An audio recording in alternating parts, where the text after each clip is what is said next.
সুপ্রিয় শিক্ষার্থীরা, তো আমরা করছিলাম ক্যালকুলাস 2 আর ক্যালকুলাস 2 থেকে আমরা বক্রতা অধ্যায়টা করতেছিলাম। তো আজকে আমরা যে প্রশ্নটা সমাধান করব সেই প্রশ্নটা প্রথমে দেখে নিই। প্রশ্নে বলছে কি X square by A square plus Y square by B square equal to 1 উপবৃত্তের যে কোনো বিন্দুতে বক্রতার ব্যাসার্ধ নির্ণয় করো। তো এই যে প্রশ্নটা দিল, এই প্রশ্নটা আমি চাইলে ব্যক্ত সমীকরণের সাহায্য সমাধান করতে পারি, আবার অব্যক্ত সমীকরণের সাহায্য সমাধান করতে পারি। তো আমরা এটাকে অব্যক্ত সমীকরণের সাহায্যে সমাধান করব, কারণ অব্যক্ত সমীকরণের সাহায্যে সমাধানটা এই প্রশ্নটার জন্য সহজ। তো অব্যক্ত সমীকরণের ফিগারটা হচ্ছে ঠিক এরকম যে F of X comma Y equal to 0, অর্থাৎ এক্স ওয়াই এর রাশিগুলো পুরাই সমান চিহ্নে বাম পাশে থাকতে হবে। অথচ আমরা এখানে দেখতে পাচ্ছি আমাদের যে ইকুয়েশন, সেই ইকুয়েশনের সমান চিহ্নের ডান পাশে একটা 1 আছে। ওকে, তো আমরা এই 1টাকে সমান চিহ্নের এই পাশে নিয়ে আসবো, এতে এটা অব্যক্ত সমীকরণের আকার ধারণ করবে। ওকে, তো আমরা প্রথমে লিখে নিলাম যে প্রদত্ত উপবৃত্তের সমীকরণ হচ্ছে x square by A square plus Y square by B square equal to 1। তো আমি 1টাকে পক্ষান্তর করবো এখানে, তাহলে লিখতে পারি কি, বা X square by A square plus Y square by B square minus 1 equal to 0। 1কে এই পাশে আনলে সে মাইনাস হয়ে যাবে।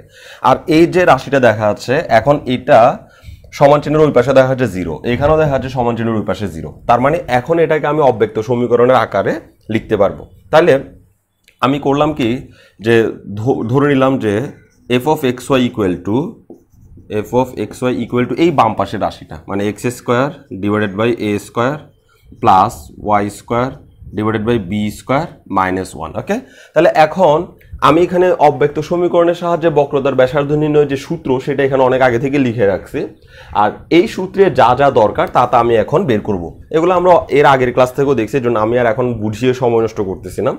তো এফ এক্স বের করতে হবে আমাকে। এফ এক্স মানে হচ্ছে এক্স এর সাপেক্ষে ডিফারেন্সিয়েশন। তো আমি আবার বলতেছি যে অব্যক্ত সমীকরণের সাহায্যে যখন আমরা সমাধান করতে চাইবো, তখন আমরা এক্স এর সাপেক্ষে এবং ওয়াই সাপেক্ষে দুজনের সাপেক্ষে ডিফারেন্সিয়েশন চিন্তা করতে হবে।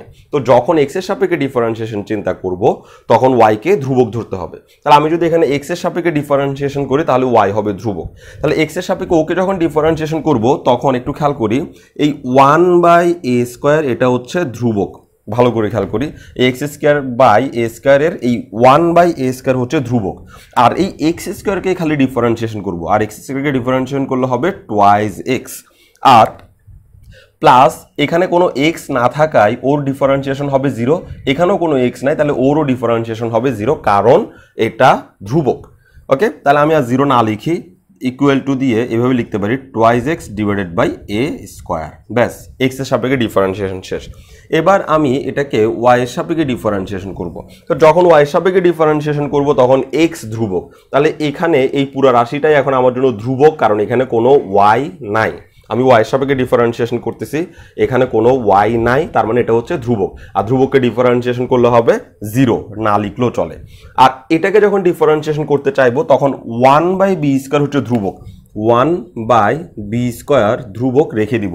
আর ওয়াই স্কোয়ারকে ডিফারেন্সিয়েশন করলে হবে টুয়াইজ ওয়াই। ওই যে এক্স স্কোয়ারকে ডিফারেন্সিয়েশন এক্স এর সাপেক্ষে করলে টুয়াইজ এক্স, ওয়াই স্কোয়ারকে ডিফারেন্সিয়েশন ওয়াই সাপেক্ষে করলে হবে 2y ইকুয়াল টু আমরা পাচ্ছি কি twice y divided by B square. এরপর আমি এফ অফ এক্স এক্স নির্ণয় করার চেষ্টা করব। এফ অফ এক্স এক্স মানে হচ্ছে এক্স এর সাপেক্ষে এফ কে দুইবার ডিফারেন্সিয়েশন। তো এই এফ কে এক্স এর সাপেক্ষে একবার ডিফারেন্সিয়েশন করে যে আনসারটা পাইছি, ওই আনসারটাকে আবার ডিফারেন্সিয়েশন করলেই হয়ে যাবে দুইবার ডিফারেন্সিয়েশন। তাহলে আমি এটাকে আরেকবার ডিফারেন্সিয়েশন করে এই জায়গায় বসাই দিব। তো ওকে যদি আমি আবার এক্স এর সাপেক্ষে ডিফারেন্সিয়েশন করতে চাই, তাহলে এখানে 2 আর এ স্কোয়ার হচ্ছে ধ্রুবক, যার কারণে আমি 2 বাই এ স্কোয়ার লিখে ফেললাম। আর এক্সকে যদি ডিফারেন্সিয়েশন করি এক্স এর সাপেক্ষে, তাহলে আমরা পাবো 1, যা না লিখলেও চলে। আর এফ অফ ওয়াই ওয়াই বের করবো এরপর। তো এফ অফ ওয়াই ওয়াই মানে হচ্ছে ওয়াই এর সাপেক্ষে দুইবার ডিফারেন্সিয়েশন। তাহলে এই ফাংশনকে ওয়াই এর সাপেক্ষে একবার ডিফারেন্সিয়েশন করে যে আনসারটা পাইছি, ওই আনসারটাকে আবার ডিফারেন্সিয়েশন করলে তখন আমরা এফ অফ ওয়াই ওয়াই পেয়ে যাবো। তাহলে এটাকে যদি আমি আবার ওয়াই এর সাপেক্ষে ডিফারেন্সিয়েশন করি, তখন ধ্রুবক যারা তারা বসে যাবে 2 বাই বি স্কোয়ার। আর ওয়াইকে যদি ওয়াই এর সাপেক্ষে ডিফারেন্সিয়েশন করি, আনসার হবে 1, যা না লিখলেও চলে। এরপর আমরা এফ অফ এক্স ওয়াই বের করবো। তাহলে এফ অফ এক্স ওয়াই, তাহলে এফ অফ এক্স ওয়াই কী হবে একটু খেয়াল করি।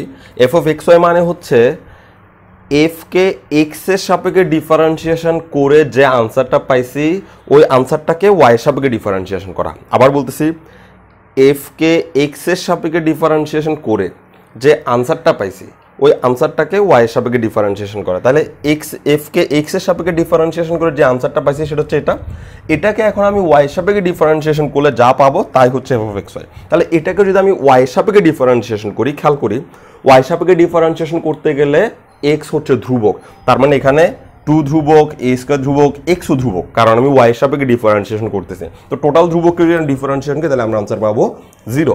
ওকে, এবার আমাদেরকে প্রশ্নটা একটু দেখতে হবে। প্রশ্নে বলছে কি X square by A square এত উপবৃত্তের যে কোনো বিন্দুতে, খেয়াল করি যে কোনো বিন্দুতে, কোনো ইন্ডিভিজুয়াল বিন্দু দেয় নাই, বিন্দু যে কোনো বিন্দু বলতেছে।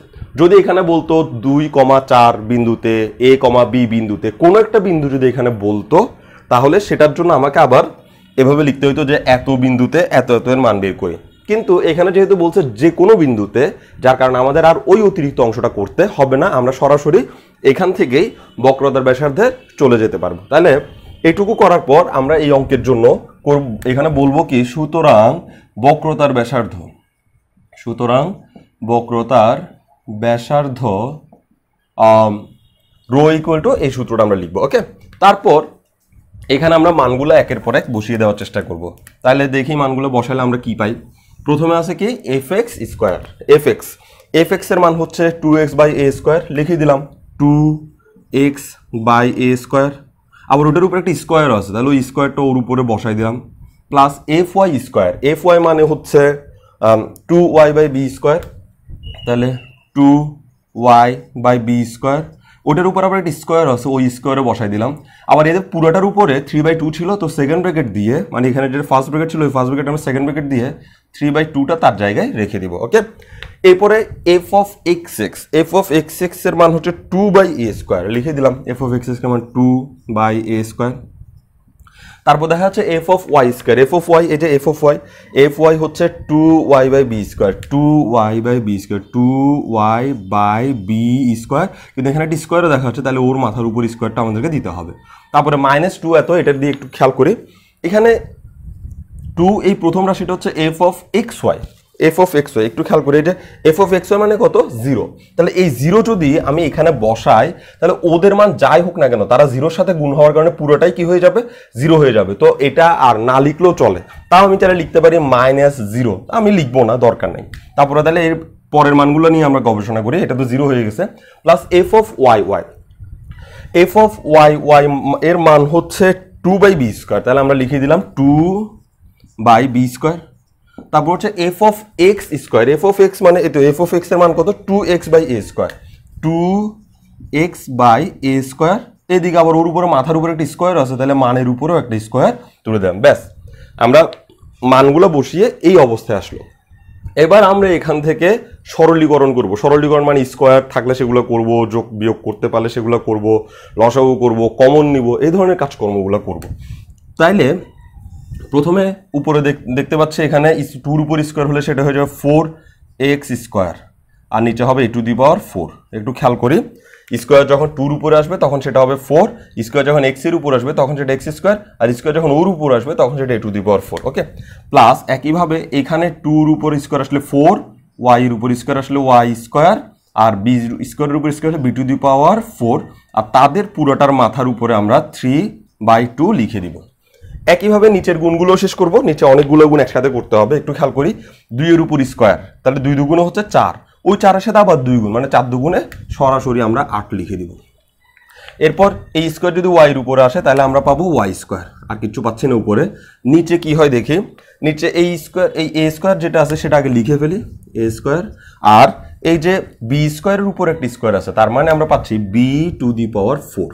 প্লাস একইভাবে এখানে দেখি, এখানেও একই ঘটনা, 2-র উপর স্কোয়ার মানে 4, 4 দুগুণে হচ্ছে 8, x এর উপর স্কোয়ার হবে x square divided by b square, আর হচ্ছে a টু দি পাওয়ার 4। ওকে, আচ্ছা এবার আমরা করব কি, এই উপরে একটা ছোট্ট লসাগু করব। তাহলে কিভাবে করতে পারি দেখি, ইকুয়াল টু দিলাম, এই দাগটাও দিলাম, তাহলে উপরে আমরা এই যে লসাগুটা যদি করি তাহলে ওর নিচে আছে a⁴ ওর নিচে আছে b⁴, তাহলে লসাগু হবে a⁴ b⁴, ওকে।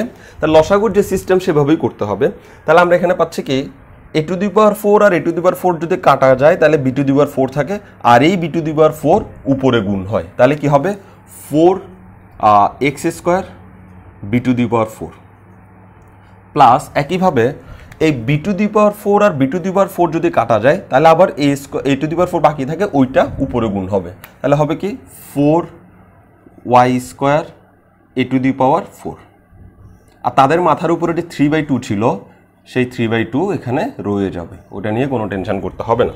আর নিচে আমরা চাইলে লসাগু করতে পারি, চাইলে কমন নিতে পারি, তবে কমন নিলে লাইন কম আসবে, লসাগু নিলে লাইন একটু বেশি আসবে, চালাকিও করতে হবে। তো আমরা কমন নিই। এই দুজনের পাশ থেকে কি কি কমন যায়? প্রথমে উপর থেকে কমন যায় 8, মানে এই উপরের রাশি যারা আছে তাদের থেকে কমন যায় 8, আর নিচের রাশি দিয়ে একটু খেয়াল করি, ওর কাছে a² আছে, ওর কাছে আছে a4টা, ওর কাছে আছে a2টা, ওর কাছে আছে a4টা, ওর কাছে b আছে 4টা, ওর কাছে b আছে 2টা। তার মানে আমরা যখন কমন নিতে চাই তখন কম সংখ্যক রাশি কমন নেওয়াটা সহজ হয়, কম সংখ্যক রাশি। তার মানে ওর কাছে a আছে 4টা, ওর কাছে a আছে 2টা, তাহলে আমরা a2টা যেটা আছে সেটা কমন নিব, মানে a² কমন নিব। তারপর ওর কাছে b আছে 2টা, ওর কাছে b আছে 4টা, তো আমরা 2টা কমন নেব, মানে b² কমন নেব, ওকে। তাহলে কমন নিলাম, তবে কমন নেওয়ার সময় অবশ্যই খেয়াল রাখতে হবে, কমন নেওয়ার সময় রাশিগুলো কিন্তু সবার কাছে থাকতে হবে, না থাকলে কিন্তু কমন নেওয়া যাবে না, ওকে। তাহলে এখন আমরা কি করলাম, a² b² কমন নিলাম, তো কমন নেওয়ার পর বাকি যেগুলো থাকবে সেগুলোকে আমাদেরকে বসাই দিতে হবে। তাহলে উপর থেকে 8 কমন নেওয়ার পরে ওর কাছে আর বাকি আছে y², ওকে, আর ওর কাছে বাকি আছে x², আর নিচের থেকে a² b² কমন নেওয়ার ফলে a² b² কমন নেওয়ার ফলে এই a² তো কমন চলে আসছে, এখান থেকে b² কমন চলে আসছে, কিন্তু এখানে তো b 4টা, তাহলে আরও 2টা আছে, ওই 2টার মধ্যে 2টা লিখে দিলাম। এখান থেকেও যখন আমি b² আর a² কমন নিয়েছি, কিন্তু এখানে তো এই তো আছে 4টা, ওই জন্য আরও 2টা a² এখানে থেকে যাবে, ওকে। এরপর আমরা এই উপরের রাশি থেকে কমন নেওয়ার চেষ্টা করব। তো উপরের রাশি থেকে কমন নেওয়ার ব্যাপারটা বইয়ে খোলাখুলিভাবে লেখা নাই, আমরা ফার্স্ট ব্র্যাকেটকে প্রথমে সেকেন্ড ব্র্যাকেট দিয়ে দিলাম, এই ফার্স্ট ব্র্যাকেটটাকেও আমি সেকেন্ড ব্র্যাকেট দিয়ে দিলাম, ওকে। আর এই যে ব্র্যাকেটের উপরে 3/2 আছে সেই 3/2টাও লিখে ফেললাম, মানে এটাকে আমি চেঞ্জ করব না, সেজন্য এভাবেই রেখে দিছি। আর এদের মধ্য থেকে আমি করব কি, এভাবে লিখব 4 কমন নেব উপর থেকে 4, আর নিচে লিখব a⁴ b⁴, তার নিচে থেকে a⁴ b⁴ পুরোটাই লিখে ফেলছি, আর উপর থেকে 4 কমন নিছি, তাহলে আর বাকি কি থাকবে b⁴ x² প্লাস এখানে বাকি থাকবে a⁴ y², ব্যাস এটুকুই বাকি থাকবে। একটু খেয়াল করি, আমি এই লাইনটা এইভাবে যদি বুঝতে না পারি তাহলে আমি অন্যভাবে বুঝাইতে পারি, সেটা হচ্ছে এই লাইন থেকে প্রথমে 4টা কমন নিতে পারি। একটু খেয়াল করি, এই দুজন থেকে যদি আমি 4 কমন নিই তাহলে এই 4টা এখানে থাকবে না, এখানে একটা ব্র্যাকেট চলে আসবে 4 কমন নিলে, ওকে। তাহলে 4 কমন নিলে এরকম দেখাবে। তারপর আমি কি করলাম, এই 4/a⁴ b⁴ এটাকে ভেবে রেখে এই জিনিসটাকে পাশে একটু ধাক্কা দিয়ে নামাই দিলাম, তো এই রাশি এইভাবে আর এইভাবে লেখা একই কথা, ওকে। তাহলে নিচে একটু আমাদেরকে কারিশমা দেখাইতে হবে। কারিশমাটা কি, 8/a² b², ওকে। এই রাশিটার মান হচ্ছে 1, কিভাবে, x² y² b², ওমা একটু দেখি তো x² y² b² = 1, ও আচ্ছা, তাহলে এটার মান হচ্ছে 1, তো এইটাই তো এখানে আসছে, তাহলে এটার মানও কত, আমি চাইলে এটার মান এখানে 1 লিখে দিতে পারি। তো এই জায়গায় একটা সাইড নোট দিতেই হবে, সাইড নোটটা আমি এখানে দিচ্ছি, সাইড নোট হচ্ছে x² a² plus y² b² = 1, ব্যাস এই সাইড নোটটা দিলেই কাজ শেষ। এবার আমাদের কাজ হচ্ছে 3/2 যে ফর্মুলা সেগুলোকে এখানে অ্যাপ্লাই করা। তো গত ক্লাসে আমরা দেখছি যে a⁴ এটাকে ভেঙে টেঙে তোমরা নিশ্চয়ই খাতায় নোট করে নিছো, a⁴ এটাকে ভেঙে চুরে আমরা শেষ পর্যন্ত এভাবে পাই a√a, এভাবে লিখতে পারি, ওকে। তার মানে এর মাথার উপরে যদি 3/2 থাকে তাকে আমরা a√a লিখতে পারি। এই ফর্মুলাটা আমাদেরকে এই অঙ্কে একটু সহজ করে দিবে, আর আমি এটা আজকে আর বুঝাচ্ছি না কারণ এটা গত ক্লাসে বুঝাইছি। এখন এই যে 3/2 পাওয়ারটা, এটা ওর উপরেও যেমন আছে ওর উপরেও তেমন আছে। আমি কি করব, পাওয়ারটা দুজনকে ডিভাইড করে দিয়ে একটা লাইন লিখবো। তাহলে ওই লাইনটা আমি আর নিচের লাইনে না লিখি, এখানে লিখে ফেলি। মানে এই লাইনের পরের লাইন হবে এরকম যে 3/2টা ওর মাথার উপরে চলে আসবে। এই যে 3/2টা ওর মাথার উপরে চলে আসবে 3/2, এই 3/2টা ওর মাথার উপরেও চলে আসবে, কারণ দুইজনই ভাগ করে নিবে। গুণ সম্পর্কে যারা থাকবে তারা পাওয়ারকে ডিভাইড করে নিতে পারে। এর পরের লাইনে এই যে এটার মাথার উপরে 3/2, সেটা নিয়ে আমরা একটু আলোচনা করি। এটা হচ্ছে আমাদের জন্য a to the power 3/2। a to the power 3/2 মানে হচ্ছে a রুট a।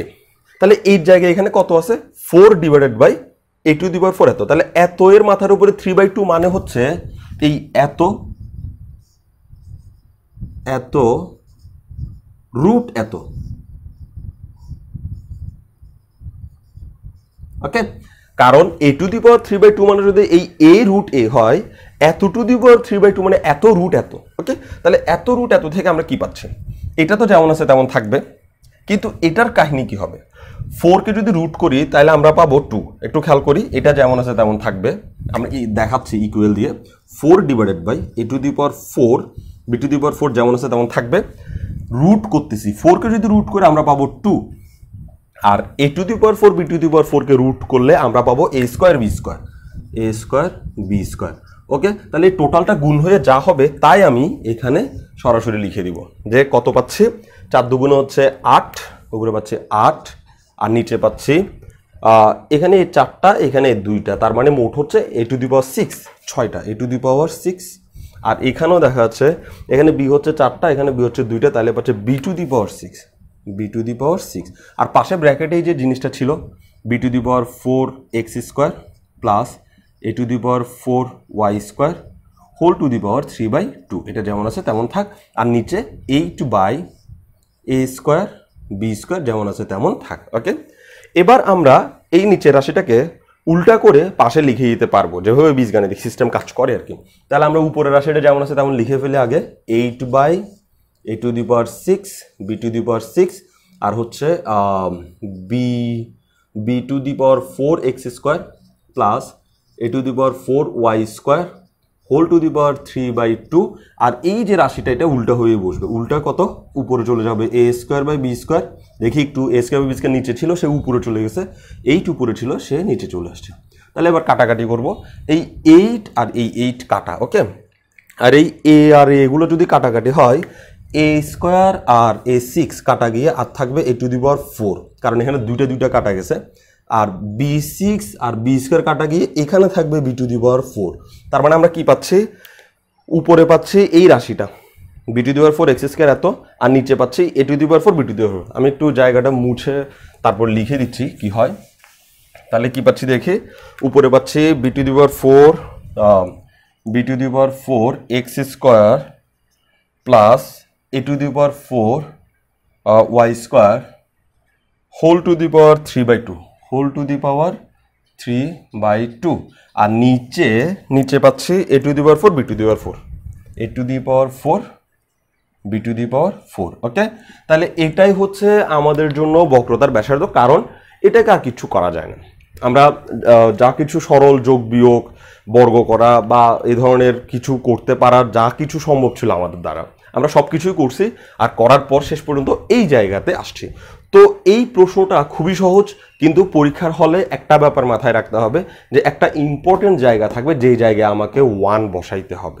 এরকম একটু মানে ছোকে মাইন্ডের হইতে হবে যে কোনো একটা মান প্রশ্নে দেওয়া আছে সেটা যেন আমি টাইমলি বসাইতে পারি। ওকে, কিন্তু এখানে একটা বিশাল প্রবলেম, সেটা হচ্ছে এই যে a b এগুলো এখানে দেওয়া আছে, এখানে কিন্তু কোথাও বলা নাই a এর মান পজিটিভ নাকি নেগেটিভ হবে, b এর মান পজিটিভ নাকি নেগেটিভ হবে। প্রশ্নে কিন্তু এই ধরনের কোনো ডিকটেশন আমাদেরকে দেয় না, যার কারণে আমরা এখনো জানি না যে a এবং b এর মান আসলে পজিটিভ হবে নাকি নেগেটিভ হবে।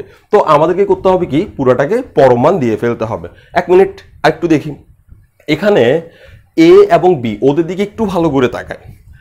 a এর মাথার উপর আছে 4, এখানেও a এর মাথার উপর আছে 4, এখানে b এর মাথার উপর আছে 4, এখানেও b এর মাথার উপর আছে 4। ওকে, 4 জোড় সংখ্যা, কোনো কিছুর মাথার উপরে যদি জোড় সংখ্যা থাকে তাহলে ওর মান কিন্তু কখনো নেগেটিভ আসে না। একটু চেক করে আসেন, যদি -2 এর মাথার উপরে আমরা যদি স্কোয়ার দিই তাহলে সেটা হয়ে যায় +4।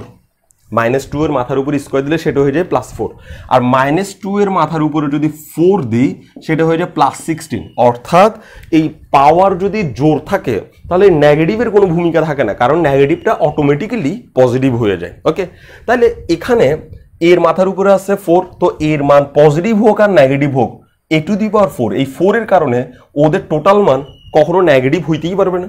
আবার বির মান যদি নেগেটিভও হয়, ওই নেগেটিভ কিন্তু এই 4 এর কারণে শেষ পর্যন্ত কি হয়ে যাবে, পজিটিভ হয়ে যাবে। একইভাবে এখানেরও এ আর বির একই অবস্থা। তার মানে এই প্রশ্নটাতে এ এবং বি এর মান পজিটিভ হোক বা নেগেটিভ হোক, টোটাল ফলাফল কখনোই নেগেটিভ আসবে না, কারণ এখানে এ এবং বি এর মাথার উপরে জোর পাওয়ারগুলো বসানো আছে। আর মাথার উপরে জোর পাওয়ার বসানো থাকা মানে ওরা চেষ্টা করলেও ভবিষ্যৎ জীবনও কখনো নেগেটিভ হইতে পারবে না। আর এজন্য এখানে আবার দেখা যায় একটা জিনিস, এক্স আর ওয়াই, এক্স এর আর ওয়াই এর উপরেও স্কোয়ার দেখা যাচ্ছে। তার মানে এক্স আর ওয়াই যদি কখনো নেগেটিভ হতে চায়, এক্স এবং ওয়াই এর মান নেগেটিভ হতেই পারে। যদি আমাকে বলতো -2 -3 বিন্দু, তখন -2ও নেগেটিভ -3ও নেগেটিভ, এক্স এর মান ওয়াই এর মান নেগেটিভ হতে পারে, কিন্তু তখনও আমাদের আসলে করার কিচ্ছু নাই, কারণ ওর মাথার উপরও দেখা যাচ্ছে স্কোয়ার আছে, ওই স্কোয়ার নেগেটিভকে খেয়ে ফেলবে। অর্থাৎ এই যে আনসারটা আসছে, এই আনসারটাতে কোনোভাবেই নেগেটিভ আসার কোনো সুযোগ বা সম্ভাবনা কিচ্ছু নাই। তো আমার পরমান দেওয়ারও কোনো দরকার নেই। ওকে, তাইলে আমি চাইলে পরমান দিতে পারি, প্রত্যেকটা লাইনে পরমান দিয়ে এসে এইখানে কিন্তু আর পরমান দিব না। এটা হচ্ছে স্মার্টনেস, যে এখানে এসে পরমান কেন দিলাম না। টিচার যখন নিজেকে জিজ্ঞেস করবে যে স্টুডেন্টের খাতাটা কাটবে, তখন সে দেখবে যে লাস্ট লাইনে এসে সে পরমানটা ব্যবহার করে না। এর মানে হচ্ছে সে মূল ব্যাপারটা জানে যে এখানে পরমান কেন বুঝতেছে না। ওকে, আর আমি যদি পরমান দিতে দিতে এখানেও এসে পরমান দিয়ে ফেলি, তখন টিচার একটু সন্দেহ করবে যে হয়তোবা পরমান যে এখানে না বসানো যাইতো, সেই ব্যাপারটা হয়তোবা স্টুডেন্ট জানে না। এই ধরনের একটা সম্ভাবনা থাকতে পারে। ওকে, তাহলে আমরা এই প্রশ্নের বক্রতার ব্যাসার্ধ যেটা পাইলাম, এটাতে আমরা পরমান চিহ্ন আর ব্যবহার করতেছি না, কারণ এখানে নেগেটিভ আসার কোনো চান্স নাই, সেটা আমরা বুঝতে পারছি। আর স্যারকেও আমরা সেটাই বোঝানোর চেষ্টা করছি যে এখানে নেগেটিভ আসার কোনো চান্স নাই, আমি কেন পরমান দিব। ওকে, আচ্ছা, এবার আমরা আরও একটা প্রশ্ন দেখি একই অধ্যায় থেকে। প্রশ্নটা অনেক ইম্পর্টেন্ট। প্রশ্নে বলছে কি, দেখাও যে x² + a² + y² = 1 উপবৃত্তের বৃহদাক্ষের প্রান্তবিন্দুতে বক্রতার ব্যাসার্ধ উহার উপকেন্দ্রিক লম্বের অর্ধেক। অর্থাৎ বৃহদাক্ষের প্রান্তবিন্দুতে বক্রতার ব্যাসার্ধটা উপকেন্দ্রিক লম্বের অর্ধেক হবে, এটা আমাকে দেখাইতে বলছে। তো প্রশ্ন পড়ার পর অনেক কিছুই না বুঝতে পারি, কারণ এখানে প্রত্যেকটা শব্দই কেমন যেন, তাই না। এতক্ষণ যে প্রশ্নগুলো করছিল ওগুলোতে খালি বলছে কি যে বক্রতার ব্যাসার্ধ নির্ণয় করো, আর এখন বলছে কি বক্রতার ব্যাসার্ধ হচ্ছে উপকেন্দ্রিক লম্বের অর্ধেক। তো এখন এই শব্দগুলো আমাকে চিনতে হবে, বৃহদাক্ষ চিনতে হবে, উপকেন্দ্রিক লম্ব চিনতে হবে। ওকে, তো আমাদেরকে যে প্রশ্নটা দিছে, যে সমীকরণটা দিছে, ওই সমীকরণটা হচ্ছে একটা উপবৃত্তের সমীকরণ। এটা ও বলুক বা নাই বলুক, উপবৃত্তের সমীকরণ দেখতে এমনই হয়।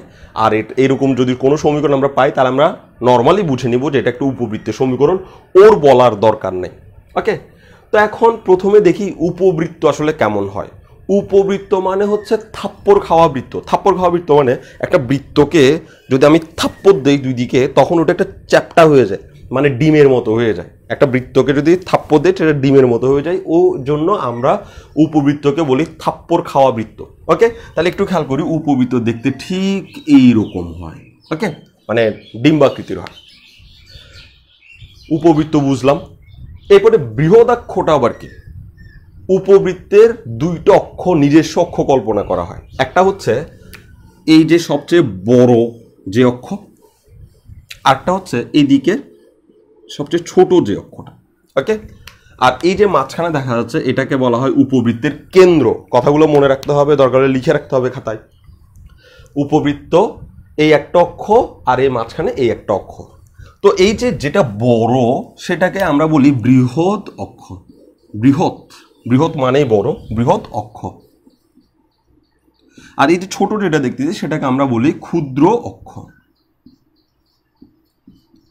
তো বৃহৎ অক্ষকে যখন আমরা সন্ধি করব, তখন সেটা হয়ে যাবে বৃহদাক্ষ। সন্ধি যখন করব বাংলা ব্যাকরণের, তখন সেটা হয়ে যাবে বৃহদাক্ষ।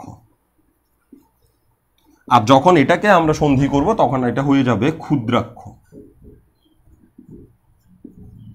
তার মানে এখানে উপবৃত্ত বুঝলাম, বৃহদাক্ষ বুঝলাম। এরপর আমাদেরকে বুঝতে হবে প্রান্তবিন্দু। এই যে বৃহদাক্ষটা, এই বৃহদাক্ষটা এই উপবৃত্তের সাথে লাস্টে একটা জায়গায় গিয়ে লেগে গেছে।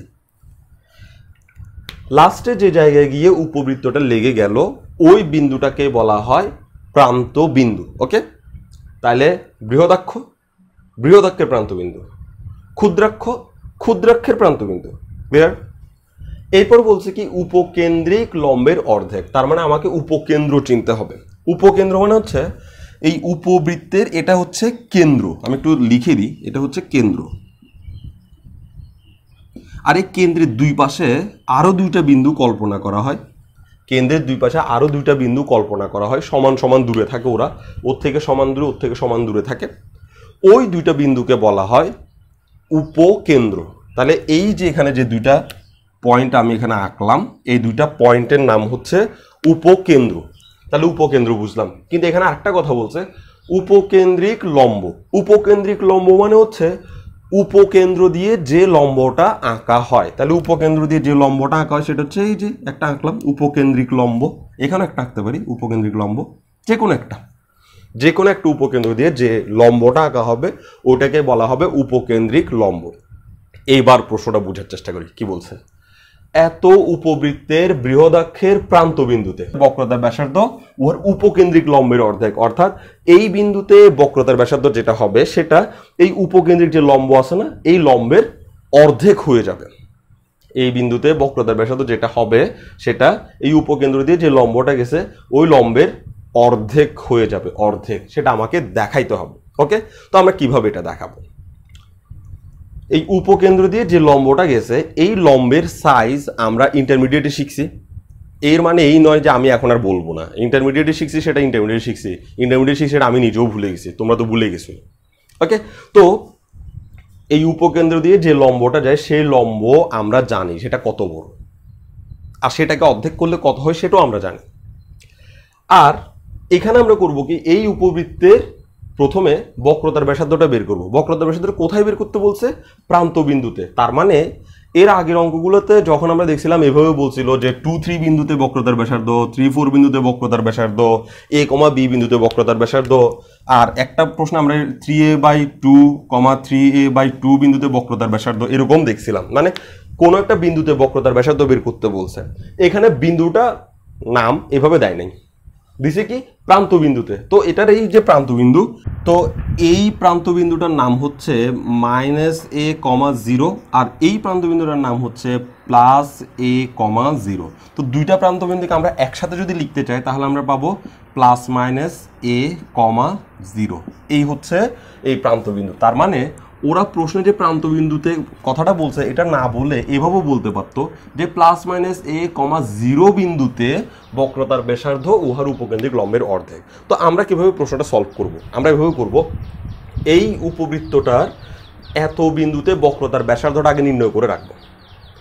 এই উপবৃত্তের +-a,0 বিন্দুতে বক্রতার ব্যাসার্ধটা আমরা যেভাবে এতদিন করতেছি বক্রতার ব্যাসার্ধ ওইভাবে করে বের করে রাখবো। তারপর আনসারটাকে এই উপকেন্দ্রিক লম্বের সাথে মিলাবো। উপকেন্দ্রিক লম্বের দৈর্ঘ্য কত একটু সেটাও লিখে দিই। উপকেন্দ্রিক লম্বের দৈর্ঘ্য হচ্ছে উপকেন্দ্রিক লম্বের দৈর্ঘ্য হচ্ছে 2b²/a। উপকেন্দ্রিক লম্বের দৈর্ঘ্য হচ্ছে 2b²/a। তাহলে আমরা প্রথমে ওর বক্রতার ব্যাসার্ধটা বের করব, তারপরে দেখব যে বক্রতার ব্যাসার্ধটা ওর অর্ধেক কিনা।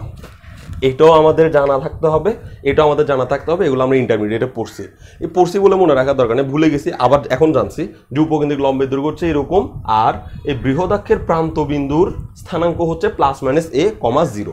তা আমরা এখন এই সমীকরণটার +-a,0তে প্রথমে বক্রতার ব্যাসার্ধটা বের করব, আর বক্রতার ব্যাসার্ধ বের করার পরের কাজ হচ্ছে এই উপকেন্দ্রিক লম্বের সাথে সেটার একটা কানেকশন খুঁজে বের করবো, সেটা আসলে উপকেন্দ্রিক লম্বের অর্ধেক কিনা সেটা বের করার চেষ্টা করবো। ওকে, তো এই অঙ্কের প্রথম অংশটা আসলে একটু আগে আমরা যে অঙ্কটা করছি সেটার মতোই। কেন? কারণ এটা প্রশ্নের যা সমীকরণ দেখা যাচ্ছে এর আগের প্রশ্নটা সমীকরণ তাই ছিল, এই জন্য আমি এখানে খুব বেশি বুঝাবো না, ডিফারেন্সিয়েশনগুলো বুঝাবো না, খুব দ্রুত এটাকে সামনের দিকে এগিয়ে নিয়ে। তাহলে আমরা প্রথমে লিখবো প্রদত্ত সমীকরণ। এভাবে লিখতে পারি যে প্রদত্ত সমীকরণ হচ্ছে x² / a² plus Y square divided by B square equal to 1। Okay, এটাকে পক্ষান্তর করে দিব। আমি পরের লাইনে পক্ষান্তরটা এখানেই করি।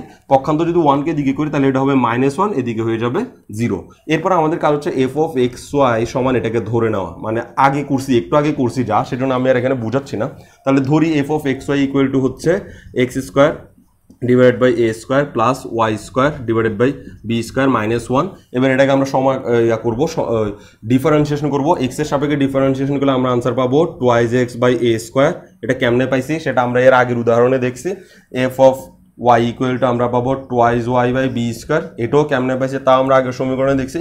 একইভাবে এফ অফ এক্স এক্স সমান আমরা পাবো যে 2 বাই এ স্কোয়ার, আর এফ অফ ওয়াই ওয়াই সমান আমরা পাবো আবার 2 বাই বি স্কোয়ার, আর এফ অফ এক্স ওয়াই সমান আমরা পাবো 0।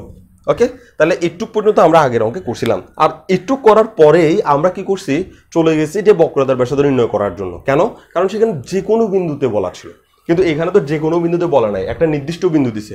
ওই নির্দিষ্ট বিন্দুর নাম হচ্ছে বৃহদাক্ষের প্রান্তবিন্দু, আর বৃহদাক্ষের প্রান্তবিন্দু হচ্ছে +-a, 0 বিন্দু। তাহলে আমরা একটা কাজ করি, এইটুকু বের করার পর আমরা বলবো যে +-a, 0 বিন্দুতে এইটুক লিখে নিচে লিখবো। আমি পাশে লিখতেছি, তোমরা নিচে লিখবা, মানে এর পরে লিখবা +-a, 0 বিন্দুতে, +-a, 0 বিন্দুতে এই মানগুলো আমরা সব বের করবো। তাহলে এফ এক্স ইকুয়াল টু বের করবো।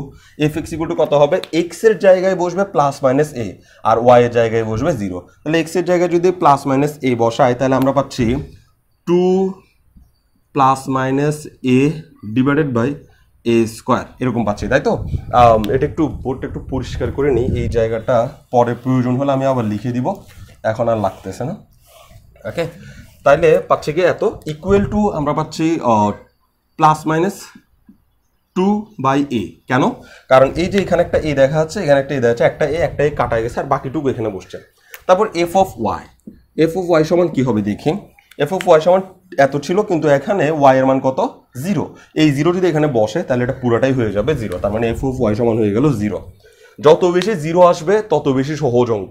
ওকে, তাহলে এখন এফ অফ এক্স এক্স, এখানে এক্স এর বংশও নাই, ওয়াই এর বংশও নাই, তাহলে এক্স এর মান কোথায় বসাবো, ওয়াই এর মান কোথায় বসাবো, ও নিজেই আনসার হয়ে যাবে। ওকে, তাহলে +-a, 0 বিন্দুতে যখন এটা বসাইতে যাচ্ছি তখন দেখলাম এখানে কোনো এক্স নাই, তার মানে এটা বসাইতে পারবো না।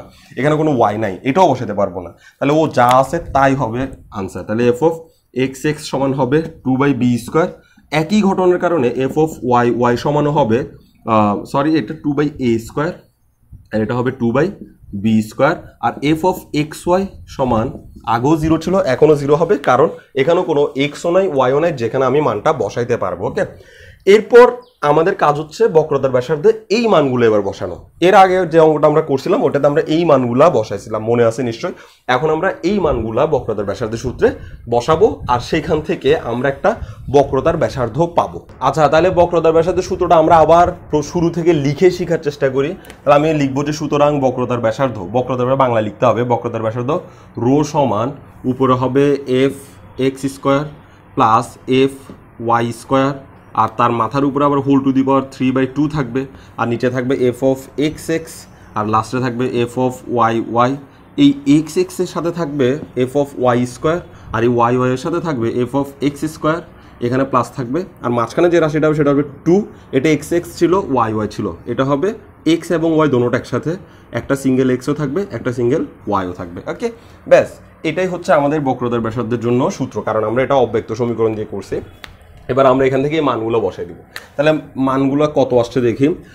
এফ এক্স এর মান আসছে +-2 বাই এ। তাহলে আমরা এফ এক্স এর জায়গায় লিখবো +-2 বাই এ, এর একটা স্কোয়ারও আছে তো ওই স্কোয়ারটা ওর জায়গায় লিখে দিলাম, প্লাস এফ অফ ওয়াই মানে কত আসছে 0।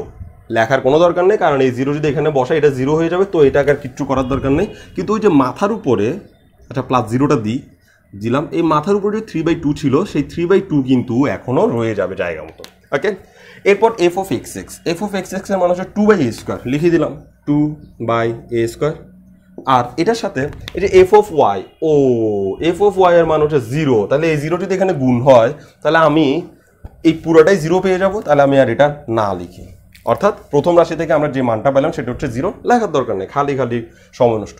তারপরে এখানে দেখি f of x Y F of x y সমান কত 0, তাহলে এই 0 যদি এখানে বসে তাহলে ও পুরো রাশিটাকে 0 করে দিবে, তাহলে এটাও আর লেখার দরকার নেই। এরপরে দেখি f of Y Y, F of Y y মানে হচ্ছে 2/b², তাহলে হচ্ছে লিখে দিলাম 2/b²। আর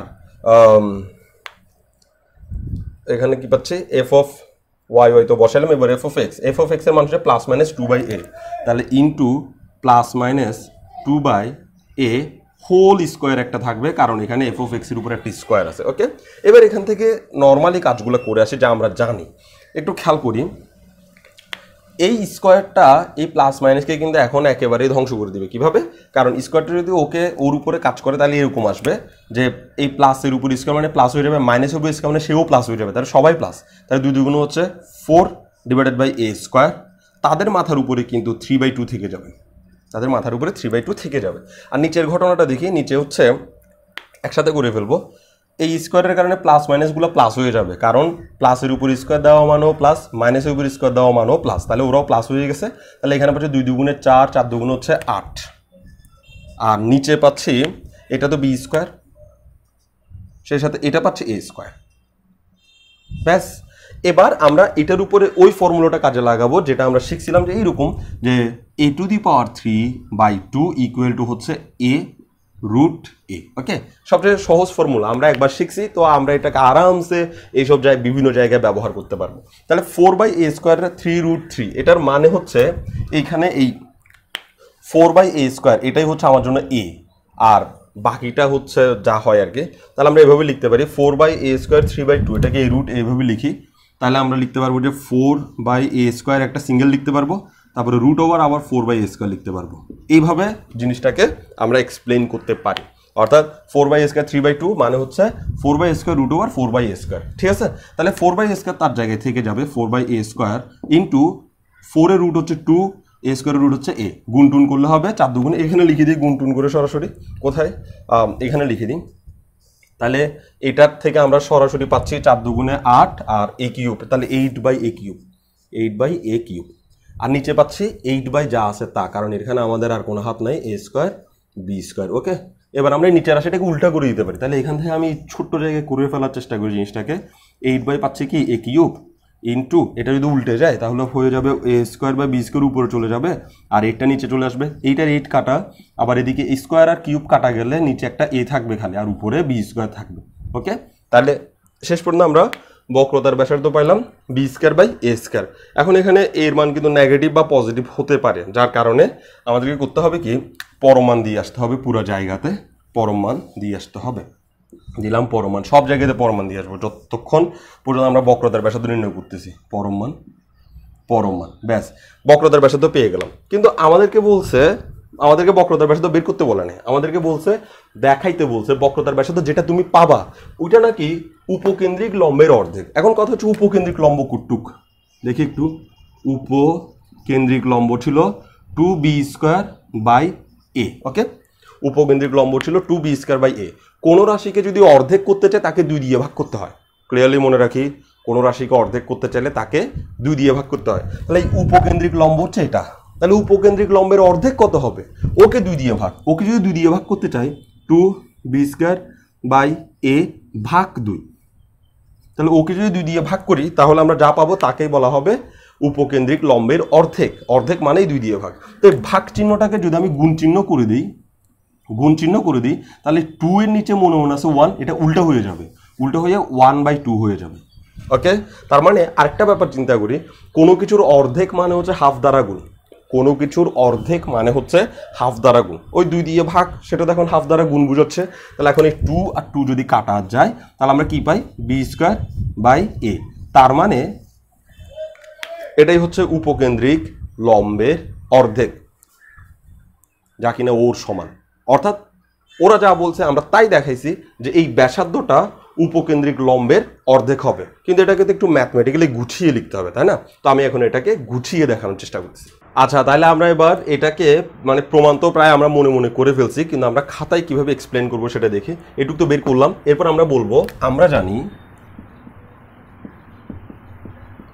আমরা কি জানি, আমরা বহুত কিছু জানি। আমরা জানি উপকেন্দ্রিক লম্বের দৈর্ঘ্য, উপকেন্দ্রিক লম্বের দৈর্ঘ্য হচ্ছে কত যেন 2b²/a। তাহলে উপকেন্দ্রিক লম্বের দৈর্ঘ্য হচ্ছে 2b²/a। তাহলে এখন উপকেন্দ্রিক লম্বের অর্ধেক কতটুকু হবে? সুতরাং উপকেন্দ্রিক লম্বের অর্ধেক সমান হচ্ছে হাফ ইন্টু 2b²/a। তাহলে উপকেন্দ্রিক লম্বের দৈর্ঘ্য হচ্ছে 2b²/a আর উপকেন্দ্রিক লম্বের দৈর্ঘ্যের অর্ধেক হচ্ছে হাফ, একটা হাফ গুণ আর কি। আমি একটু আগে দেখাইছি যে 2 দিয়ে ভাগ আর হাফ দিয়ে গুণ একই কথা, হাফ এত। তাইলে এখন এখানে যদি 2 যদি কাটা যায় তাহলে আমরা কি পাচ্ছি? b²/a। ও এই যে b²/a আমি পাইছি, ওই b²/a এইটা যেটা আসছে b²/a ওটা একটু পিছনের দিকে যাইতে কোথায় যাচ্ছে বক্রতার ব্যাসার্ধ। তাহলে আমরা এখানে লিখে দেব সমান বক্রতার ব্যাসার্ধ। তার মানে হয়ে গেল বক্রতার ব্যাসার্ধ সমান উপকেন্দ্রিক লম্বের অর্ধেক। আচ্ছা, তো পরবর্তী ক্লাস দেখার আমন্ত্রণ জানিয়ে আজকের ক্লাস এখানে শেষ করছি। তবে শেষ করার আগে তোমাদেরকে কিছু পিডাব্লিউ দিচ্ছি, এগুলো অবশ্যই নিজে চেষ্টা করবে, আশা করি পারবো তোমরা। তো প্রথম প্রশ্নটা হচ্ছে y = 10x বক্ররেখার x = π/4 বিন্দুতে বক্রতার ব্যাসার্ধ নির্ণয় করো। এখানে সবগুলোই বক্রতার ব্যাসার্ধ নির্ণয় করতে বলছে, আমি আর বাড়তি অংশটা লিখি নাই। y = 4ax পরাবৃত্তের xy বিন্দুতে বক্রতার ব্যাসার্ধ। একটু খেয়াল করি, xy বিন্দুতে বক্রতার ব্যাসার্ধ নির্ণয় করা মানে হচ্ছে যে কোনো বিন্দুতে বক্রতার ব্যাসার্ধ নির্ণয় করা, একই কথা। অর্থাৎ এই xy বিন্দু আসলে কোনো বিন্দু না, এটার মানে হচ্ছে যে কোনো বিন্দুতে বক্রতার ব্যাসার্ধ নির্ণয় করা।